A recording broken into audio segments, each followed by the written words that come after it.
నమస్తే welcome to Disha TV Telangana రాష్ట్ర ముఖ్యమంత్రి రేవంత్ రెడ్డి ఢిల్లీ పర్యటనలో భాగంగా ప్రధానమంత్రి మోడీని కలిశారు. ఈ కలిసిన నేపథ్యంలో రాష్ట్రానికి సంబంధించిన పలు కీలకమైన అంశాల పట్ల అలాగే పలు కేటాయింపుల పట్ల అలాగే పలు విషయాలు కూడా ఆయనతో చర్చించారు.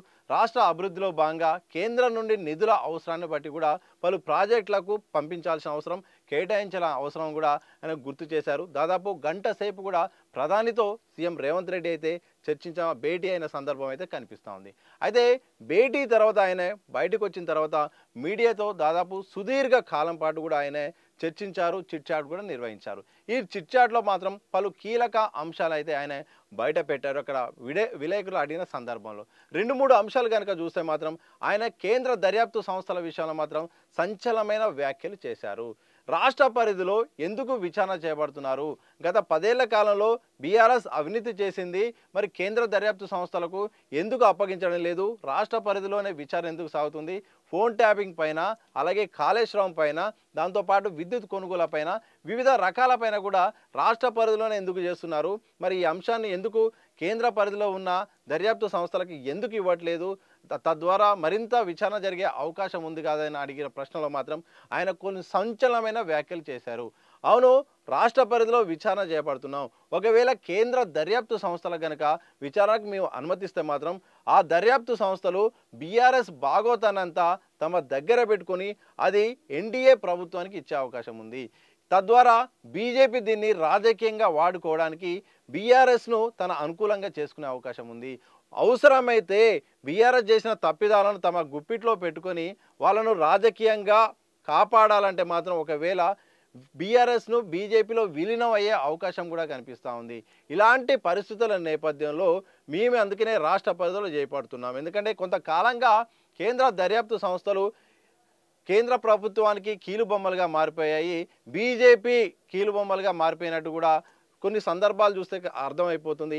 మేము ఒకవేళ కేసుకు అనుమతిస్తే మాత్రం ఈ యొక్క బీఆర్ఎస్ చేసిన పనులు కూడా నీరుగారే అవకాశం ఉంటుంది. వాళ్ళు చీకటి ఒప్పందం చేసుకుంటే రాజకీయంగా వాళ్ళ రాజకీయ లబ్ధి కోసం కూడా అండర్స్టాండింగ్ అయిపోతాయి. ఇక్కడ ఆ అనుకున్న లక్ష్యం నెరవేరదు. అందుకోసమే హైకోర్టు పరిధిలో విచారణ చేపడుతున్నాము, కమిషన్ను ఏర్పాటు చేశాము. వాళ్ళు కూడా చాలా చక్కగా చాలా జవాబుదారితనంతో పారదర్శకంగా కూడా విచారణ సాగుతుంది. అందుకోసమే మేము కేంద్ర దర్యాప్తు సంస్థలకు మాత్రం విచారణకు ఆదేశించట్లేము అని చెప్పిన సందర్భంగా కనిపిస్తోంది. మరోవైపు కేంద్ర మంత్రి కిషన్ రెడ్డిపై మాత్రం సంచలనమైన వ్యాఖ్యలు చేశారు. రాష్ట్ర అభివృద్ధి విషయంలో మాత్రం కిషన్ రెడ్డి అడ్డుపడుతున్నాడు. ఇది నేను చాలా స్పష్టంగా చెప్పగలను. ఎందుకంటే మెట్రో విస్తరణ విషయంలో మాత్రం కిషన్ రెడ్డి పాత్ర అసలు లేదు. అసలు కనీసం విస్తరణకు ఆయన అడ్డుగా మారిపోయాడు. ఈ పాటికి విస్తరణ ఎప్పుడో జరగాల్సింది. ఆ జరిగిన నేపథ్యంలో మరింత హైదరాబాద్ అభివృద్ధి అయ్యే అవకాశం ఉంది. కానీ కేసీఆర్ చేసిన విస్తరణ వరకే ఆపేశారు. అంటే ఒక కేసీఆర్కు పేరు రావాలి, ఒకవేళ నా హయాంలో కనుక విస్తరణ జరిగితే మాత్రం అది రేవంత్ రెడ్డికి పేరు వస్తుంది. అందుకోసమే ఈ యొక్క కేసీఆర్ అలాగే కిషన్ రెడ్డి ఇద్దరు ఆడుతున్న ఆటలో వాళ్ళిద్దరు అండర్స్టాండింగ్ భాగంగా ఆ యొక్క ప్రతాపం నాపై చూపిస్తున్నారు. కిషన్ రెడ్డి మాత్రం అడ్డుగా నిలుస్తున్నాడు. రాష్ట్ర అభివృద్ధి విషయంలో ఒక మెట్రో విస్తరణతో పాటు చాలా అభివృద్ధి పథకాల్లో కూడా కేంద్ర నిధుల కేటాయింపులో మాత్రం వాళ్ళ పాత్ర లేదు. 8 మంది ఎంపీలు ఉన్నారు, దాంతోపాటు ప్రధానంగా 2 కేంద్ర మంత్రులు ఉన్నారు. ఇటు బండి సంజయ్ ఉన్నాడు, ఇటు కిషన్ రెడ్డి ఉన్నారు. కానీ వీళ్ళిద్దరి పాత్ర ఎక్కడ కనిపించట్లేదు. రాజకీయ విమర్శలు చేయడం తప్ప రాష్ట్రానికి కేంద్ర మంత్రి తరపున కానీ ఎలాంటి ఉపయోగం లేకుండా పోతుంది. ప్రధానంగా కిషన్ రెడ్డి తీరు మాత్రం రాష్ట్ర అభివృద్ధికి అడ్డుగా మారిపోయిందంటూ కూడా ఆయన కిషన్ రెడ్డిని టార్గెట్ చేస్తూ కూడా సంచలనమైన వ్యాఖ్యలు కూడా చిట్ చాట్లో చేశారు.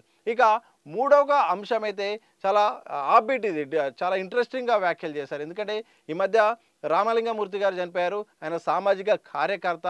ఏదైతే కాళేశ్వరం సంబంధించిన విచారణలో భాగంగా ఆయన కేసు వేసిన వ్యక్తి. ఈ సందర్భంలో ఆయన మరణించడం, ఈ మధ్యనే కేదార్ అనే నిర్మాత దుబాయ్లో మరణించడం, వీళ్ళిద్దరు కేసులు వాదిస్తున్న న్యాయవాది కూడా మరణించడం, దీని వెనుక ఏదో మిస్టరీ ఉందని కూడా ఆయన చెప్పిన నేపథ్యం చాలా షాకింగ్ అనిపించింది. ఒక సీఎం స్థాయిలో ఈ యొక్క అంశాన్ని తీసుకురావడం వల్ల ఈ యొక్క అంశానికి ప్రాధాన్యత ఇచ్చినట్టు అయిపోయింది. ఎవరైనా తప్పకుండా కేసు పెడితే, ఎవరైనా దర్యాప్తు జరగాలని కేసు పెడితే తప్పకుండా విచారణ చేపడతాం, విచారణ సంస్థలతో చేపడతామని కూడా ఆయన మాట్లాడారు. ఇలాంటి సందర్భంలో కేటీఆర్ ప్రస్తావన తీసుకొచ్చారు. 3 మరణం విషయాలు మాత్రం ఎందుకు కేటీఆర్ మౌనంగా ఉంటున్నారు? ప్రతి సందర్భంలో కేటీఆర్ ఇన్వాల్వ్ అయ్యి అక్కడ ఉన్నా అవసరం ఉన్నా లేకున్నా ఇన్వాల్వ్ అయ్యి రాష్ట్ర ప్రభుత్వాన్ని బదనం చేసే ఒక కేటీఆర్ ఈ 3 అంశాల చుట్టూ మాత్రం ఎందుకు మౌనంగా ఉంటున్నారు? రాజలింగమూర్తి విషయంలో మరణ విషయంలో కూడా సైలెంట్ అయిపోయారు. అంటే కేటీఆర్కు చాలా దగ్గరున్న వ్యక్తులే దీంట్లో ఉన్నట్టు కూడా ఆయన చెప్పినట్టు కూడా చిట్ చాట్లో చాలా చెప్పారు. ఈ దెబ్బకు అంటే ఈ యొక్క సందర్భంలో ఆ అంశాన్ని తీసుకురావడం వల్ల కేటీఆర్కు జరుగుతున్న పరిణామాలకు లింక్ ఉందన్నట్టుగా రేవంత్ రెడ్డి చాలా చాకచక్యంగా ఈ అంశాన్ని తెరపైకి తీసుకొచ్చారు. అందులో నిజముందో లేదో తర్వాత విషయం, కానీ ఈ అంశాన్ని ప్రాధాన్యత క్రమంలో ఆయన ఎక్కువ ప్రాధాన్యత ఇవ్వడం కూడా సంచలనంగా మారింది.